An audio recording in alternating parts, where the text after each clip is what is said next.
Good morning student. ગઈકાલે આપણે છેલ્લે જોયું હતું કે લિંગ નિશ્ચયન, રાઈટ?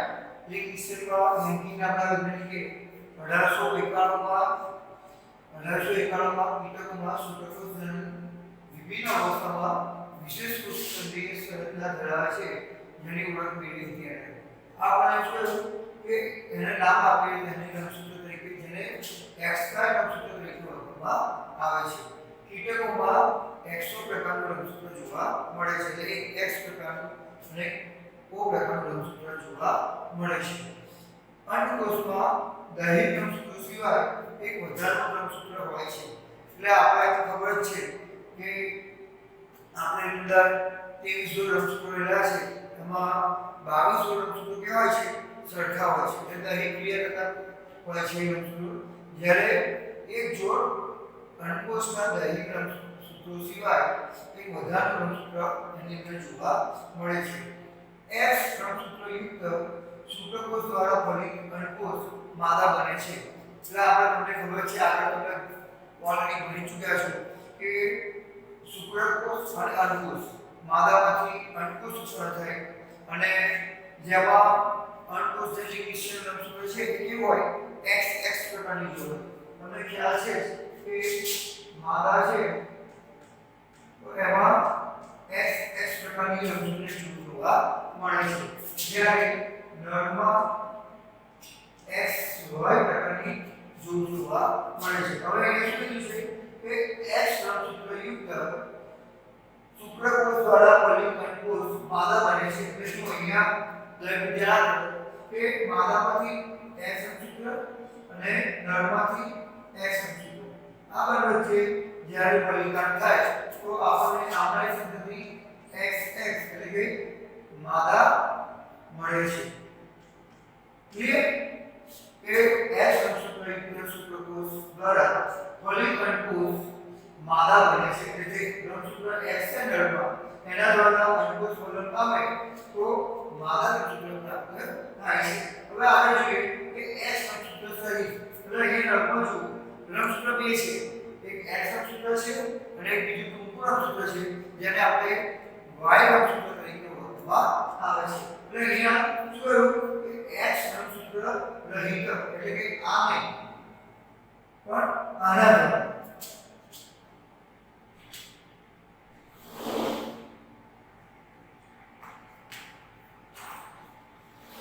એટલે આપણે x અને આ y દ્વારા y થી ફલિતાંડ થાય તો આમાં ક્રિયા શું પ્રાપ્ત થશે?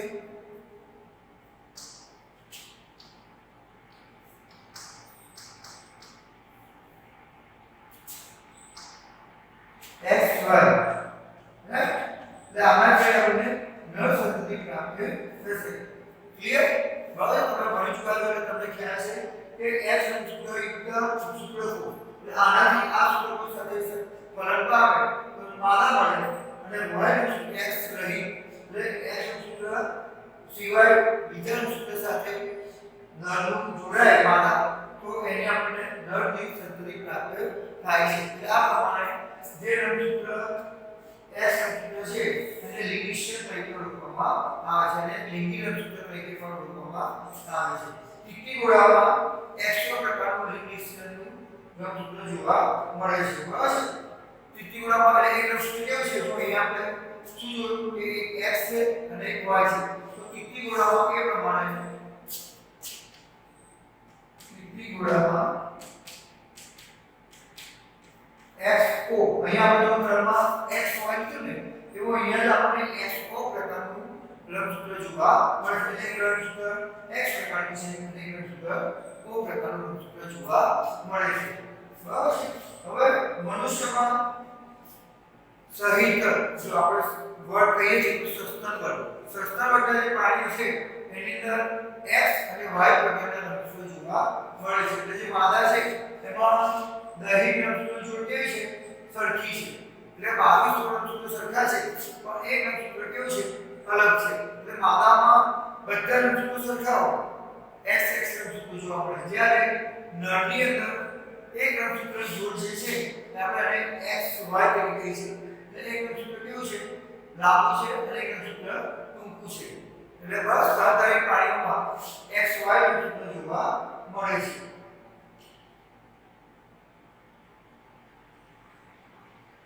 એટલે માદામાં એક જોડ XX રંગસૂત્ર હોય છે, જ્યારે નરમાં એકમાં X અને એક Y રંગસૂત્ર જોવા મળે છે. બરાબર છે. હવે આપણે તમને ખ્યાલ આવી ગયો કે મનુષ્યમાં વિષમ યુગ્મતા એટલે કે ભિન્ન પ્રકારના જોવા મળે. માદામાં XX જોડ જે સમાન રંગસૂત્ર જોવા મળે, જ્યારે નરમાં XY જોવા મળે. એટલે વિષમ યુગ્મતા પ્રકારના જોવા મળે છે.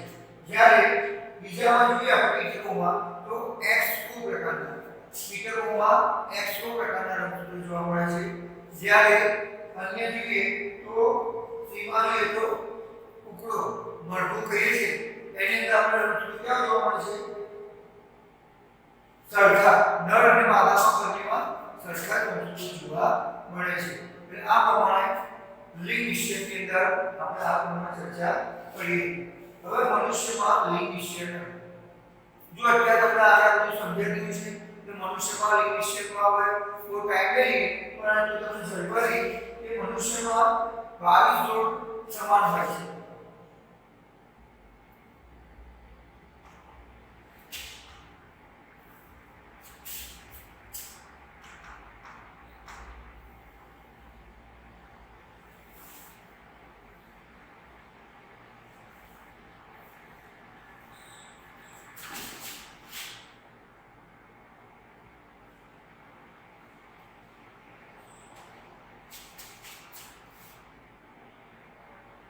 મનુષ્યમાં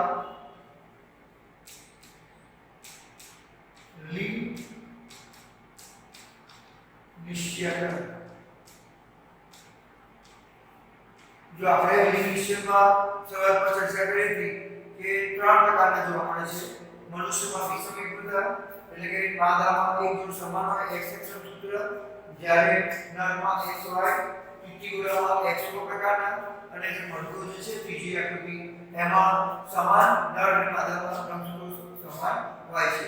હવે મનુષ્યમાં માનવમાં લિંગ નિશ્ચય જોઈએ તો આમાં મનુષ્યમાં લિંગ નિશ્ચય XY પ્રકાર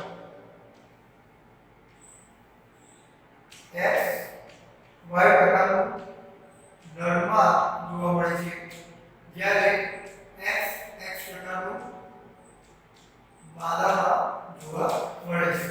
એટલે આપણે જો કહીએ છીએ કે કુલ આપણામાં 23 જોડ જોવા મળે છે.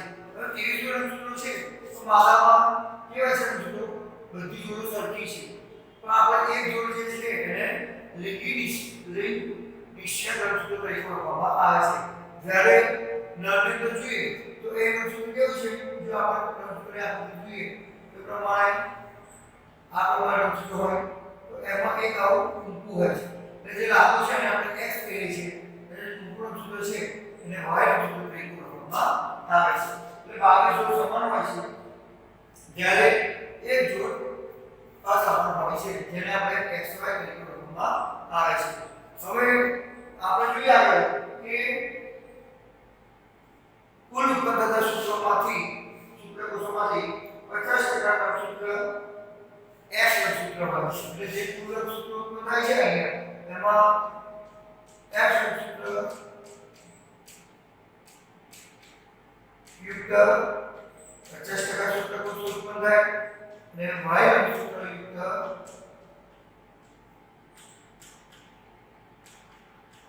50% જેટલા રંગસૂત્રો ઉત્પન્ન થાય છે. બસ આપણને સમજણ કેવી છે?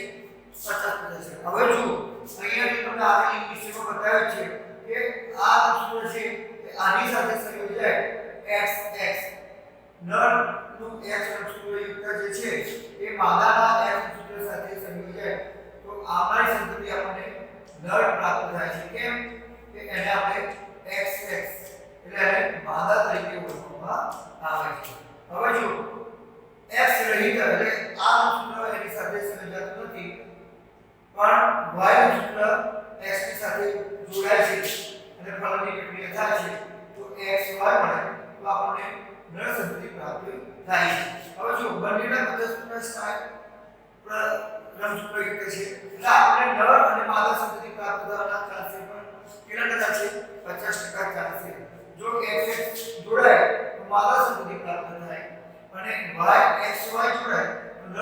પ્રાપ્ત થાય છે એટલે આપણે 50% જેટલી સંતતિ પ્રાપ્ત થવાની આપણે જરૂર હોય. પણ જો આપણે જોઈએ છે કે વિશ્વમાં અને ભારતમાં જોઈએ તો આપણા ભારતની અંદર માદા સ્ત્રીઓનો રેશિયો જન્મદર ઘટી રહ્યો છે. કેમ કે સમાજમાં એક જાતની મનની અંદર લઘુગ્રંથિ છે કે બાળક જોઈએ બસ એટલે કે નર જોઈએ એટલે બાળકનો જન્મ થાય તો ખુશી અનુભવે છે.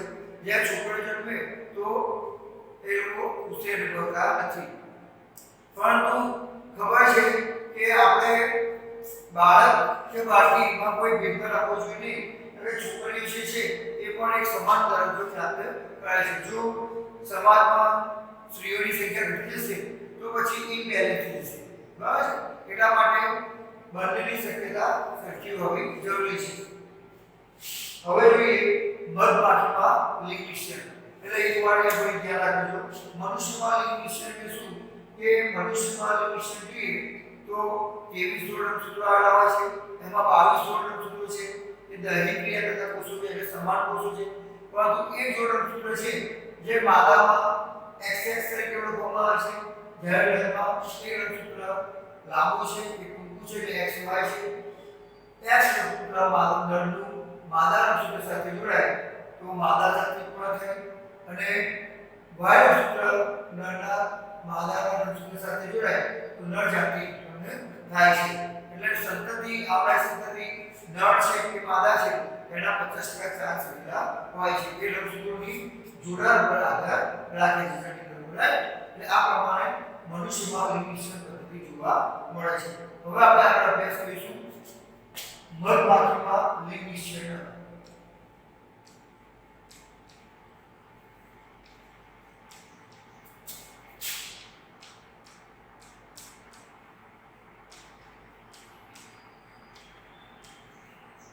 જો હવે આપણે જોઈએ કે મધમાખીમાં લિંગ નિષેધન. મધમાખીમાં લિંગ નિષેધન શું કહ્યું આપણે કે મધમાખીમાં રંગસૂત્રના સમૂહની સંખ્યા પર આધાર છે. મધમાખી છે એમાં રંગસૂત્રોની સંખ્યાની સમૂહ પર આધારિત હોય છે. રંગસૂત્રોની સંખ્યા પર આધારિત હોય છે. સંતતિ સવારથી રીતે શુક્રકોષ અને અંડકોષના જોડાણથી બળ પડે છે અને સંતતિનું નિર્માણ થાય છે.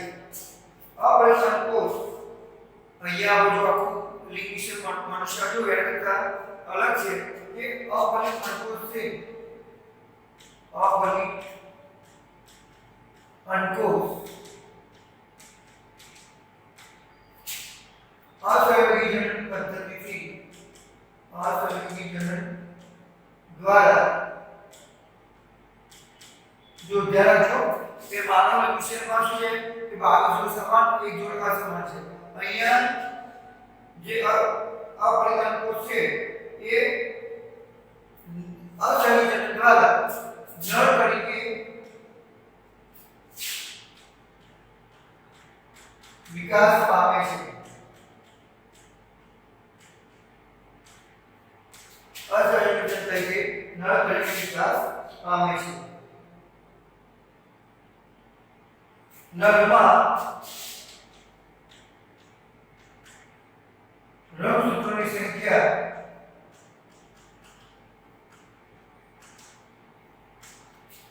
માદા કરતા અડધી થઈ જાય છે. એટલે માદા રંગસૂત્ર છે એના કરતા નરમાં રંગસૂત્રોની સંખ્યા અડધી થાય છે. તો જો અહીંયા આપણે ચાર્ટ આપીએ કે માદા અને નર. હવે માદામાં કેટલી છે? 32 છે. નરમાં રંગસૂત્રોની સંખ્યા કેટલી થશે? અડધી. જોઈએ કે નરમાં રંગસૂત્રોની સંખ્યા અડધી છે. હવે અહીંયા શું થાય છે? અર્ધસૂત્રી ભાજન. અર્ધસૂત્રી ભાજન દ્વારા વિભાજન થાય છે. એટલે શું બનશે? 16 અને 16. બસ. એટલે આ સંખ્યા કઈ પ્રાપ્ત થઈ? નર પ્રાપ્ત થઈ. બરાબર, સૂર્યપ્રકાશ સંયોજનતા જે વિભાજન થયું તો આપણને નર સંતતિ પ્રાપ્ત થાય છે. જ્યારે અહીં શું છે?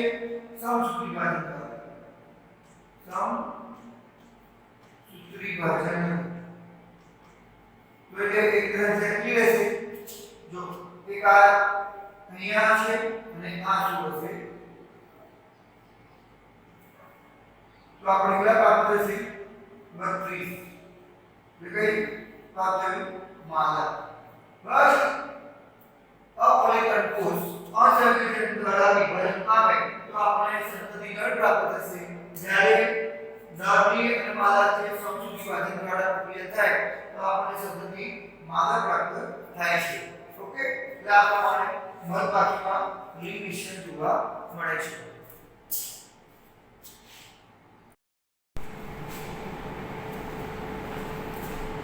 આપણે લિંગ મિશ્રણ જોયું અને મધપાખીમાં જોયું. હવે આપણે આગળ અભ્યાસ કરીશું વિકૃતિ. બરાબર, વિકૃતિ એટલે શું?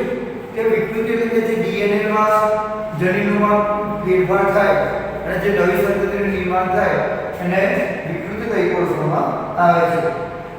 ડીએનએ ના અનુક્રમમાં વૈકલ્પિક ક્રમબદ્ધ ફેરફાર થાય એટલે તમને ખબર છે કે ડીએનએ કેવું છે? જો અહીંયા જસ્ટ આપણે માહિતી મેળવી, ડીએનએ આ તે કુંતલ આકાર જોવા મળે છે. એની અંદર આ અહીંયા બેઝ પેર આવેલી છે, એડિનિન, થાઇમિન, સાઇટોસિન, ગ્વાનિન. બસ એટલે આ બેઝ પેર કહેવાય છે. જનીનોની જોડ આવે છે જેની અંદર અનુક્રમે ફેરફાર જોવા મળે. જે ફેરફાર થાય જનીનમાં એટલે સંતતિમાં એની અસર જોવા મળે, જેને આપણે વિકૃતિ તરીકે ઓળખવામાં આવે છે. એટલે શું છે? જનીનના જનીન પ્રકાર અને બાહ્ય સ્વરૂપમાં ફેરફાર થાય. આ જે જનીન છે બેઝ પેર છે, જનીનો જોડમાં હોય એની અંદર ફેરફાર થાય તો જનીન પ્રકારમાં બદલાય અને એના બાહ્ય સ્વરૂપમાં પણ ફેરફાર થતો જોવા મળે છે. બરાબર, એટલે આપણે કહે છે કે ડીએનએ નું ખંડનો લોપ, એટલે આ જે ડીએનએ ખંડ છે એને શું થાય? લોપ થઈ જાય, એટલે કે અદૃશ્ય થઈ જાય. એટલે જો અહીંયા આપણે જસ્ટ સમજી લઈએ કે આ જે ખંડ છે એ લોપ થઈ જાય. બસ દ્વિઅને ખંડનો લોપ અથવા દ્વિગુણન એટલે કે એની બેની સંખ્યામાં ફરી પાછી એની શૃંખલાઓ લંબાય. દ્વિગુણ એટલે બેની સંખ્યામાં એનું ગુણનની પ્રક્રિયા થાય. બસ એ પ્રમાણે જોવા મળે તો રંગસૂત્રમાં ફેરફાર થાય છે. એટલે ડીએનએ માં જે આ લોપ થાય, દ્વિગુણન થાય એટલે એને શું છે? રંગસૂત્રમાં ફેરફાર થાય છે. બસ જનીન રંગસૂત્રોમાં સ્થિત માનવામાં છે, પરંતુ રંગસૂત્રોમાં થતો ફેરફાર અસાધારણ અને વિકથનને જન્મ આપે છે. એટલે જો ધ્યાનથી સમજો બાળકો કે અહીંયા શું કહેવામાં આવે છે કે જનીન તો રંગસૂત્ર પર જ આવે છે. તમને ખબર છે, આપણે જસ્ટ અહીંયા આકૃતિમાં સમજી લઈએ સામાન્ય કે આ જનીન છે, રાઈટ? હવે જનીનની અહીંયા તો રંગસૂત્ર જનીનનો આવેલા છે, રંગસૂત્રની બીજા એટલે જનીનમાં ફેરફાર શું થાય કહેવામાં આવે છે કે જનીનો જે છે એ રંગસૂત્રો સ્થિત માનવામાં આવે છે. એટલે જનીનોમાં રંગસૂત્રોમાં અહીંયા ફેરફાર પણ રંગસૂત્રોમાં ફેરફાર થાય એટલે જનીનોમાં વિકથન અને અસાધારણ રંગસૂત્રોમાં ફેરફાર થતો જોવા મળે છે, જેને કારણે જે સંતતિમાં જોવા મળે એને વિકૃતિ તરીકે ઓળખવામાં આવે છે. બસ હવે ડીએનએ માં એક બે જોડમાં થતું પરિવર્તન પણ વિકૃતિને પ્રેરે છે. એટલે અહીંયા જો આપણે એક બે જોડ આ થયું છે એટી, આ બે જોડ કહેવાય. એડિનિન અને થાઇમિન છે એ ડીએનએ માં એક બે જોડ કહેવાય.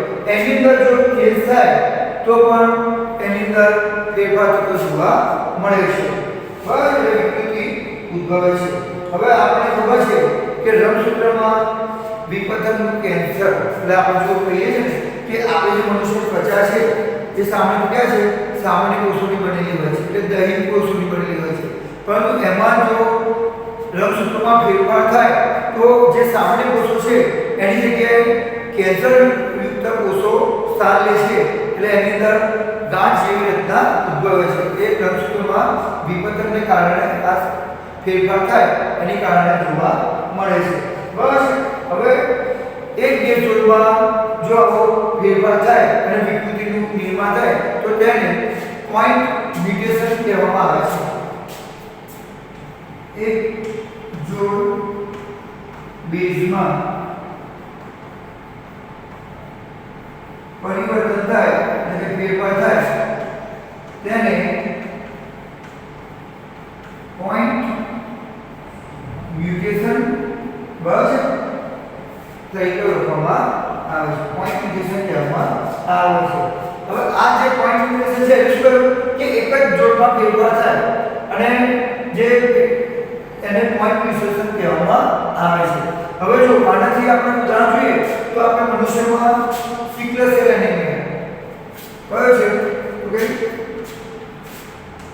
સિકલ સેલ એનિમિયા નામનો રોગ થાય છે. એટલે આ સિકલ સેલ એનિમિયા શું છે કે આગળ આપણે નેક્સ્ટ વિડિયોમાં ભણીશું કે આનાથી તમને રક્તકણનો આધારિત રોગ થાય.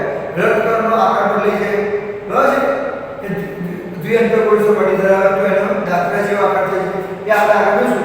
એટલે એક ગેટ જોડમાં ફેરફાર થાય તો આપણને પોઈન્ટ મ્યુટેશન કહેવામાં આવે છે. જેનાથી આપણે સિકલ સેલ એનિમિયા જેવો રોગ થઈ શકે જે વૃદ્ધિમાં જોવા મળે છે. રક્તકણનો આકાર બદલાઈ જાય છે બરાબર છે.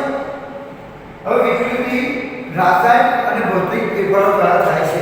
એટલે આ વિકૃતિ હોય છે એ શું છે રાસાયણિક અને ભૌતિક ફેરફાર. એટલે આ જે રાસાયણિક એડિનિન થાઇમિન છે તે અને આ જે ભૌતિક જેનું સ્ટ્રક્ચર છે એમાં જો ફેરફાર થાય તો આપણને જે એની કારણે શરીરમાં રંગસૂત્રોમાં ફેરફાર થાય એટલે વિકૃતિ ઉદ્ભવે છે જેને આપણે પોઈન્ટ મ્યુટેશન તરીકે ઓળખવામાં આવે છે. જેને આ ભૌતિક અને રાસાયણિક ફેરફાર થાય એને આપણે મ્યુટેશન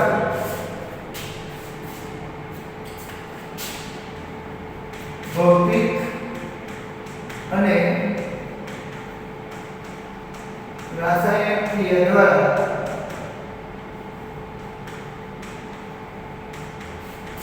ફેરફાર થાય તેને મ્યુટેશન કહે છે બરાબર છે. અને આપણે શું કહે છે મ્યુટેશન કહેવામાં આવે છે. એક બે જોડમાં ફેરફાર થાય અને પોઈન્ટ મ્યુટેશન કહેવામાં આવે છે. અને એક કરતાં વધારે ભૌતિક અને રાસાયણિક ફેરફાર થાય તો તેને મ્યુટેશન તરીકે ઓળખવામાં આવે છે. વિકૃતિ જો અહીંયા આપણે અહીંયા તમે ચાર સરસ સમજાવવા નળ છે એને આપણે ચોરસ સ્ક્વેર તરીકે દર્શાવે છે. પછી સર્કલ તરીકે માદા દર્શાવે છે અને આ રીતે ટ્રાયેંગલ રેક્ટેંગલમાં લિંગનો ઉલ્લેખ એ રીતે દર્શાવવામાં આવે છે. હવે જો આ જે ત્રણ બતાવે છે એ ત્રણ ક્યાં છે અસરગ્રસ્ત વ્યક્તિ છે.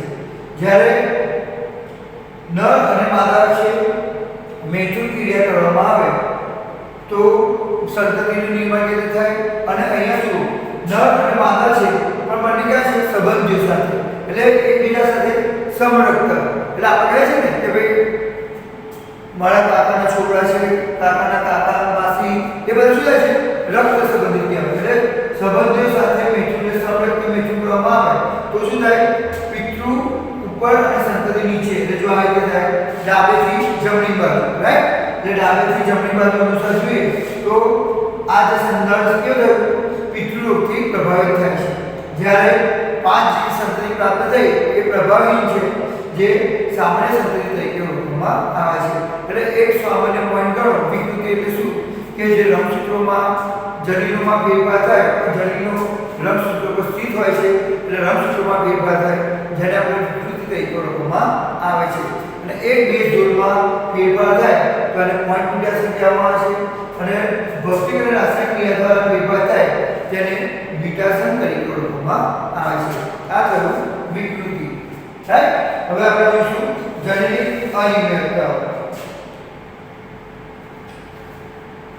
હવે જનીનિક અનિયમિતતા એટલે શું કે જનીનોમાં ફેરફાર થાય. જો હવે કોઈ પણ જનીન હોય ને એની અંદર ફેરફાર તમને તરત લક્ષણ ના જોવા મળે. એનો સમયગાળો થાય 4-5 પેઢી સુધી એની તમે જાય તો તમને એ જે લક્ષણો છે એ તમને જોવા મળી શકે છે.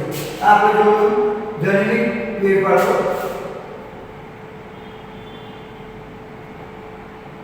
બસ જનીનિક ફેરફારો જોઈએ જનીનિકમાં તો માનવ સમાજમાં આનુવંશિક વિકારની વાત પહેલા સુધી ચાલતી આવે છે. એટલે આપણો માનવ સમાજ છે એમાં આનુવંશિક વિકાર શું છે કે કોઈ પણ જાતની સિન્ડ્રોમને કારણે લઈને કોઈ રોગ થતા હોય અથવા કોઈ કોઈ બાહ્ય લક્ષણોમાં ફેરફાર થાય બસ એને અથવા આપણે અહીંયા કહીએ છીએ એડ્સ છે, કેન્સર છે અથવા એસિડિટી આધારિત રોગો થતા હોય બસ ગોનોરિયા જેવા રોગો થાય એ બધા આનુવંશિક વિકાર પહેલાની સ્તરથી વાત થતી આવી છે. કુટુંબોના વિશિષ્ટ લક્ષણોની આનુવંશિકતા મેન્ડલના કાર્યના પુનઃસંશોધન પછી મનુષ્યમાં વારસાગત લક્ષણોની નમૂનાના પૃથ્થકરણની શરૂઆત થઈ. બસ અને જેમ કે આપણે કહ્યું આગળ આપણે ચર્ચા કરી હતી આનુવંશિકતાના શરૂઆતમાં કે મેન્ડલે જે સંશોધન કર્યા ને એ 1865માં પ્રકાશિત થયા પણ ઘણા બધા કારણો સંચાર માધ્યમ ન હોવાને કારણે અન્ય કારણોને કારણે એ પ્રકાશિત થઈ શક્યા નહીં તે સમયગાળા દરમિયાન પરંતુ 1900 સાલ પછી એ પ્રકાશિત થયા. બસ અને એનું જેમ સંશોધન થયું પછી પેઢીઓનું આનુવંશિક પૃથ્થકરણની શરૂઆત થઈ. એટલે જો પેઢી દર પેઢી જોવા મળે એટલે એને શેમાં છે વંશાવળી પૃથ્થકરણ.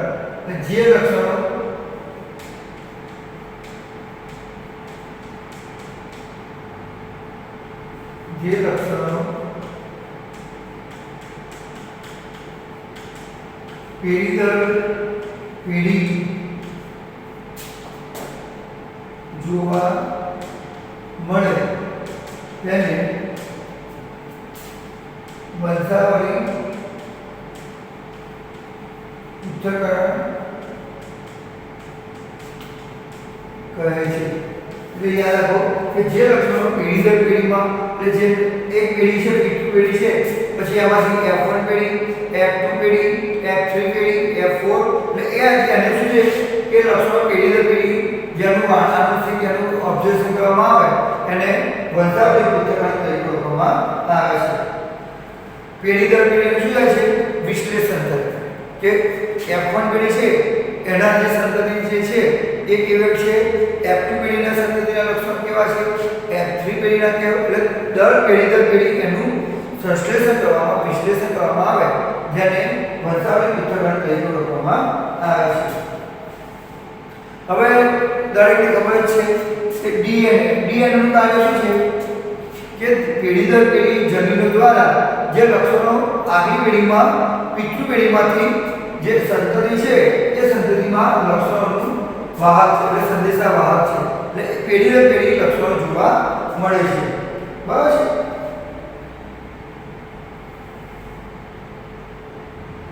હવે અમુક એવા પણ હોય જેમ કે આપણે જોઈએ તો મધુપ્રમેહ નામનો રોગ એટલે ડાયાબિટીસ છે એ પેઢી દર પેઢી જોવા મળે. એ રોગ કેવો છે વારસામાં મળે પેઢી દર પેઢી એ લક્ષણો જોવા જ મળે. જ્યારે અમુક શું છે રંગસૂત્રીય ફેરફાર એટલે જનનિક વિકૃતિને કારણે પણ આ રોગ થતા જોવા મળે છે જેમાં આનુવંશિક ફેરફાર કહેવામાં આવે છે. બસ હવે બીજું આપણે મેન્ડેલિયન અનિયમિતતા આ જોયું આપણે જનનિક અનિયમિતતાઓ. હવે મેન્ડેલિયન અનિયમિતતાઓ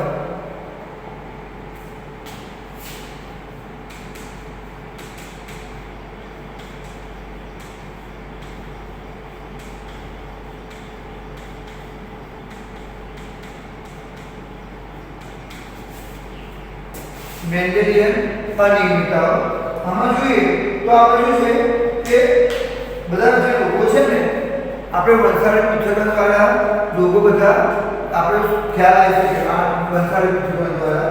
તો એની અંદર જોઈએ તો મેન્ડેલિયન વિકાર સૌથી સામાન્ય હિમોફિલિયા, સિસ્ટિક ફાઇબ્રોસિસ, પછી છે હિસ્ટોફાઇબ્રોસિસ, સિકલ સેલ એનિમિયા આ બધા જે રોગો છે એનું વંશાવળી પૃથ્થકરણ દ્વારા આનુવંશિક વિકારોને શોધવામાં આવે છે. એટલે પેઢી દર પેઢી એટલે અહીંયા આપણે જો ચાર્ટ દ્વારા સમજીએ તો આ જે સંતતિ છે નર માદા એ રોગગ્રસ્ત છે અને પીઠું છે સામાન્ય છે. હવે આની વચ્ચે મેચુક્રિયા કરવામાં આવે તો આપણને આના જે પેઢી પ્રાપ્ત થઈ નર સામાન્ય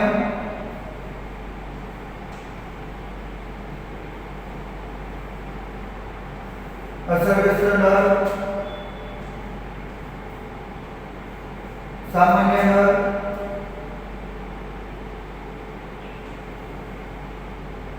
પછી અસરગ્રસ્ત માદા બસ હવે એટલે આપણે શું કરશું કે પેલી પાસે છે 1 2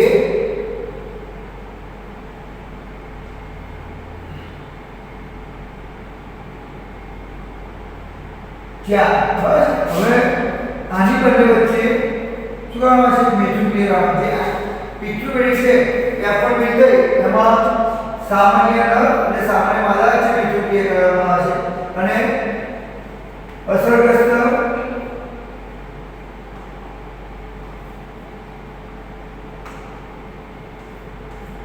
માદા અને સામાન્ય નર વચ્ચે પ્રક્રિયા કરવામાં આવે છે તો જે આ સામાન્ય છે તો એમાં આનાયન સંધિ પ્રાપ્ત થઈ એ કેવા હતા સામાન્ય પ્રભાવી હતા એટલે એની અંદર અસરગ્રસ્ત જોવા મળતા ન જ્યારે આ સંધિ પ્રાપ્ત થઈ તો એની અંદર આપણને નર ક્યાં પ્રાપ્ત થયા સામાન્ય પ્રાપ્ત થયા જ્યારે માદા અસરગ્રસ્ત જોવા મળી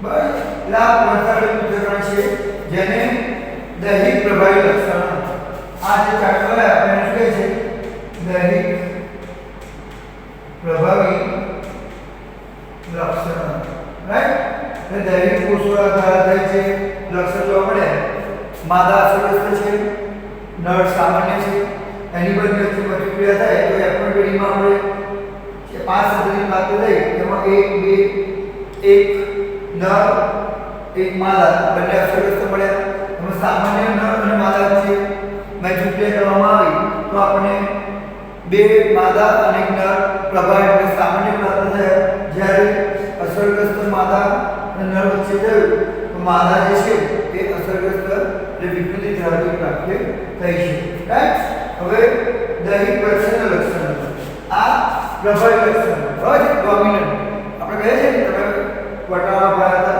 કે દૈહિક પ્રભાવી લક્ષણ હવે દૈહિક પ્રક્ષેપણ લક્ષણ જોઈએ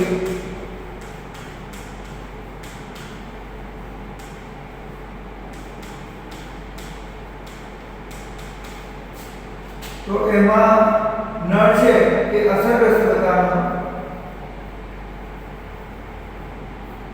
પ્રક્ષેપણમાં જ્યારે માદા છે એ સામાન્ય છે એની વચ્ચે જ્યારે મેજુક્લિયર કરવામાં આવે છે તો આમનાય સંતતિમાં નર છે એ સામાન્ય છે ફરી એ બીજી સંતતિ છે એ નર અસરગ્રસ્ત બતાવવામાં આવે છે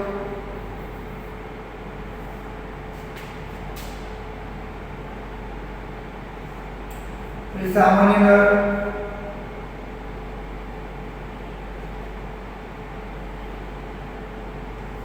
સામાન્ય માદા અને સામાન્ય અથવા અસરગ્રસ્ત સામાન્ય નર હવે જોઈએ તો આ બે વચ્ચે મેજુક્લિયર કરવામાં આવે તો આવનારી સંતતિમાં આપણને નર અસરગ્રસ્ત જોવા મળશે જ્યારે માદા છે એ મળશે આપણે સામાન્ય જોવા મળે છે એટલે જો દૈહિક પ્રભાવી લક્ષણો ધરાવતા સંતતિ કેવી રીતે પ્રાપ્ત થાય છે કે બસ પિતૃપેઢીમાં માદા અસરગ્રસ્ત છે નર સામાન્ય છે તો F1 જે સંતતિ પ્રાપ્ત થાય પહેલી પેઢીમાં એમાં એક નર અને એક માદા અસરગ્રસ્ત પ્રાપ્ત થાય આમાં બંને જે સામાન્ય છે એની વચ્ચે મેજુક્લિયર કરવામાં આવી તો આમાં સંતતિ સામાન્ય બે માદા અને એક નર પ્રાપ્ત થયા અસરગ્રસ્ત અને સામાન્ય નર વચ્ચે મેજુક્લિયર કરવામાં આવી તો આપણે માદા અસરગ્રસ્ત જોવા મળે છે પ્રક્ષેપણમાં શું જોવા મળે પ્રક્ષેપણમાં જોઈએ તો નર અસરગ્રસ્ત છે અને માદા સામાન્ય છે આ પિતૃપેઢી છે પી પેઢી છે એની જે સંતતિ બીજી પહેલી પેઢી થઈ એમાં શું જોવા મળ્યું કે એક છે એ